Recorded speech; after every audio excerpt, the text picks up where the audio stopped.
मरकुस रचित सुसमाचार 13वां अध्याय।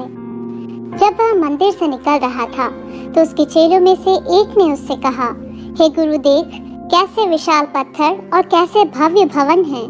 यीशु ने उससे कहा, क्या तुम ये बड़े बड़े भवन देखते हो? यहाँ पत्थर पर पत्थर भी बचा न रहेगा जो ढाया न जाएगा।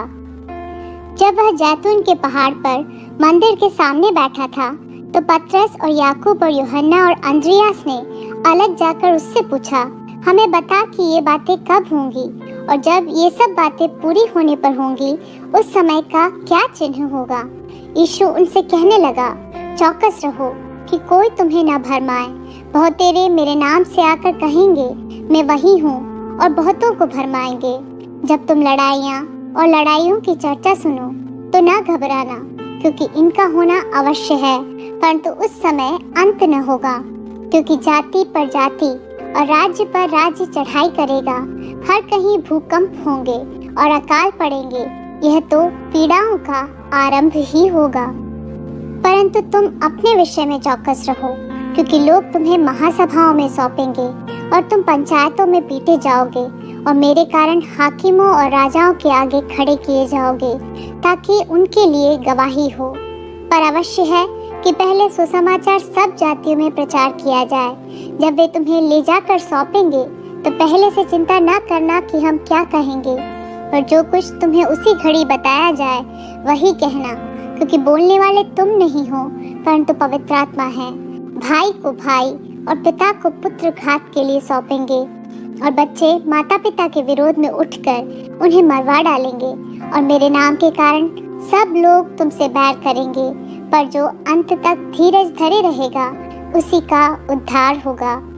अतः जब तुम उस उजाड़ने वाली घृणित वस्तु को जहाँ उचित नहीं वहाँ खड़ी देखो, पढ़ने वाला समझ ले, तब जो यहूदिया में हो वे पहाड़ों पर भाग जाए, जो छत पर हो वह अपने घर से कुछ लेने को नीचे न उतरे और न भीतर जाए, और जो खेत में हो वह अपना कपड़ा लेने के लिए पीछे न लौटे। उन दिनों में जो गर्भवती और दूध पिलाती होंगी उनके लिए हाय हाय, और प्रार्थना किया करो कि यह जाड़े में न हो, क्योंकि वे दिन ऐसे क्लेश के होंगे कि सृष्टि के आरंभ से जो परमेश्वर ने सृजी है अब तक न तो हुए और न फिर कभी होंगे।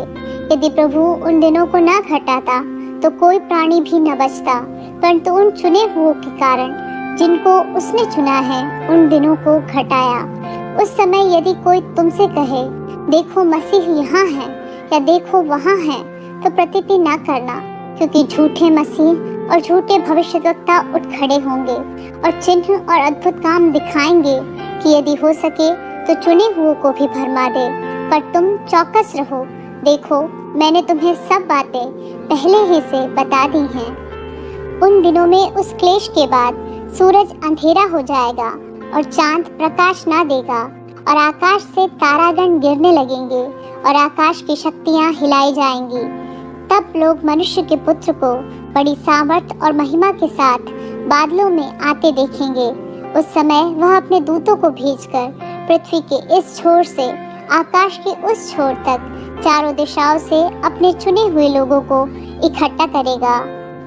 अंजीर के पेड़ से यह दृष्टांत सीखो, जब उसकी डाली कोमल हो जाती और पत्ते निकलने लगते हैं तो तुम जान लेते हो कि ग्रीष्मकाल निकट है।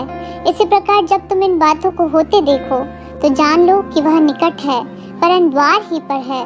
मैं तुमसे सच कहता हूँ कि जब तक ये सब बातें न हो लेंगी तब तक ये लोग जाते न रहेंगे। आकाश और पृथ्वी टल जाएंगे, परंतु मेरी बातें कभी न टलेंगी। उस दिन या उस घड़ी के विषय में कोई नहीं जानता, न स्वर्ग के दूत और न पुत्र, परंतु केवल पिता। देखो जागते और प्रार्थना करते रहो, क्योंकि तुम नहीं जानते कि वह समय कब आएगा।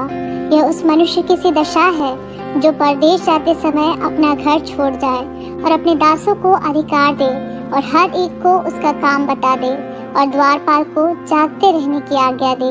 इसलिए जागते रहो, क्योंकि तुम नहीं जानते कि घर का स्वामी कब आएगा, सांझ को या आधी रात को या मुर्ग के बांग देने के समय या भोर को। ऐसा न हो कि वह अचानक आकर तुम्हें सोते पाए। और जो मैं तुमसे कहता हूँ वही सबसे कहता हूँ, जागते रहो।